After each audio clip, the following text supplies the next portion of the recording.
Selamat datang di channel video saya.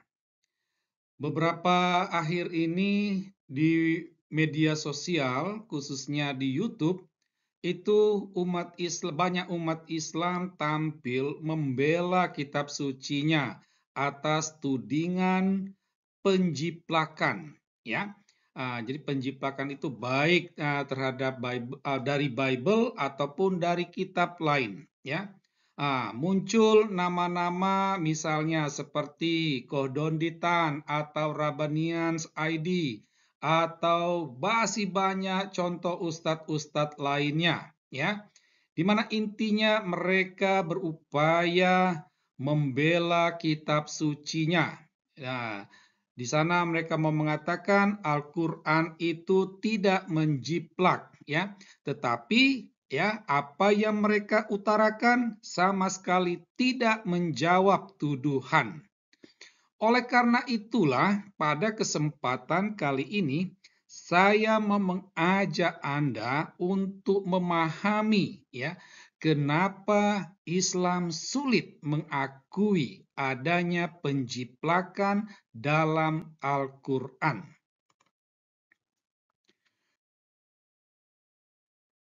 Sebelumnya kita terlebih dahulu coba memahami apa itu arti dari kata jiplak, menjiplak, atau penjiplakan.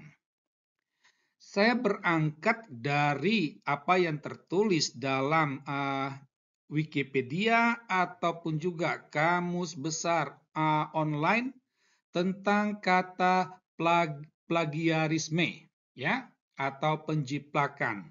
Di sana dikatakan bahwa plagiarisme atau penjiplakan adalah pengambilan karangan pendapat dan sebagainya dari orang lain dan menjadikannya seolah karangan atau pendapat sendiri. Nah, yang perlu diketahui ya bahwa pengambilan karangan pendapat dan sebagainya ini itu bisa saja secara utuh, bisa juga secara hanya sebagian. Jadi sebagian dari karangan, sebagian dari pendapat orang itu diambil, ya. Nah, hal inilah yang membuat ya penjiplakan, hasil jiplakan itu bisa sama, bisa juga mirip. Nah, jadi yang namanya penjiplakan, yang namanya plagiarisme itu tidak harus sama persis, ya. Adanya kemiripan itu sudah menunjukkan adanya penjiplakan, ya. Nah, itu yang pertama harus dipahami. Nah, sekarang pertanyaannya itu kenapa Al-Quran itu dikatakan menjiplak? Ya, kalau kita masih waras, kita masih mau menggunakan nalar akal sehat, ya, maka dan kalau masih punya hati nurani mau jujur, ya, maka kita bisa mengatakan bahwa ada banyak sumber-sumber lain yang ada dalam Al-Quran, ya. Ada banyak kisah-kisah dari sumber-sumber lain, ya, tidak hanya Bible, ya, tidak hanya Alkitab, tidak hanya Taurat, masih ada kitab-kitab yang lain. Kisah-kisah itu ada di dalam Al-Quran. Itu. Nah, hal inilah yang membuat orang berpendapat Al-Quran menjiplak. Itu, ya. Meski tetap harus diakui juga bahwa kisah-kisah tersebut itu tidak sama, ya. Jadi apa yang dikisahkan dalam kitab-kitab lain itu tidak sama persis dalam Al-Quran. Misalnya kisah tentang Nuh itu. Kalau kisah Nuh itu dalam Alkitab dan Taurat itu Nuh itu orang tidak bersuara.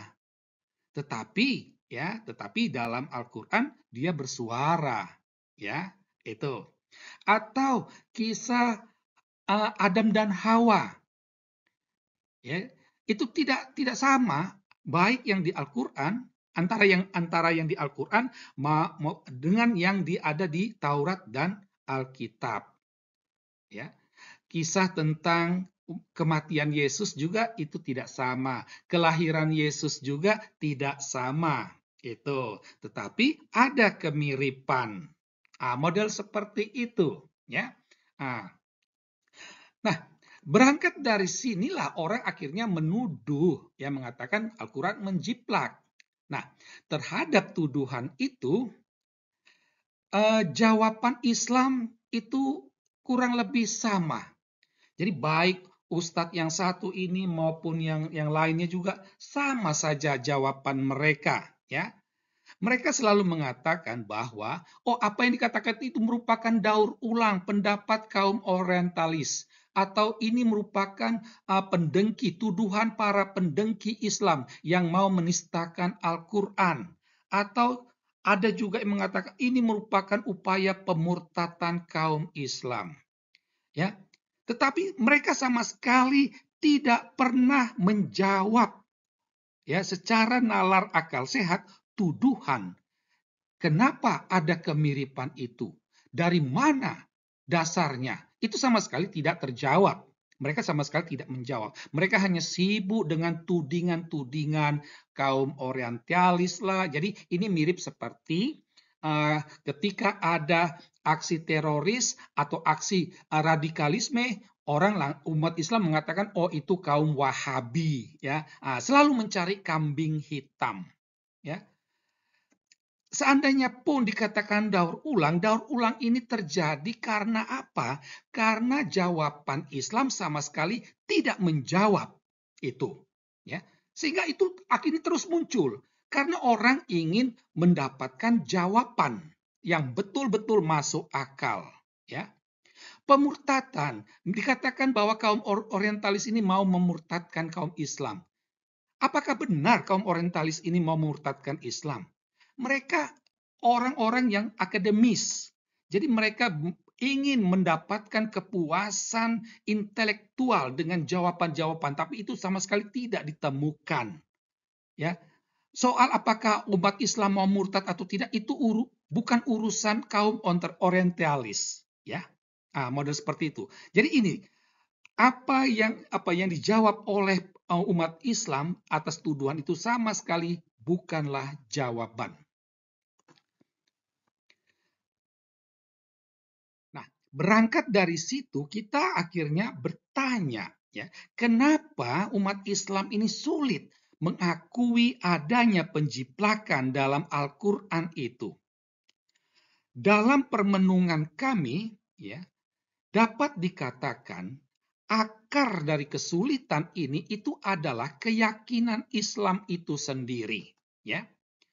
Umat Islam yakin Al-Quran itu langsung dari Allah-nya, itu langsung dari Allah.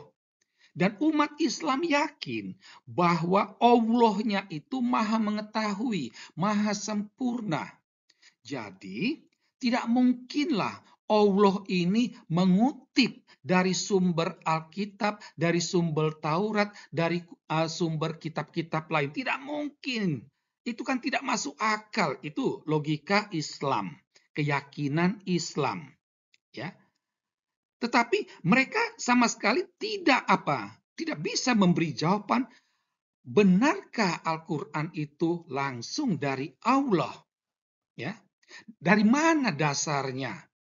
Oleh karena itulah, berangkat dari masalah ini, umat Islam pertama-tama dia harus mempertanyakan keyakinan Islamnya itu, ya. Benarkah Al-Quran itu langsung dari Allah, ya?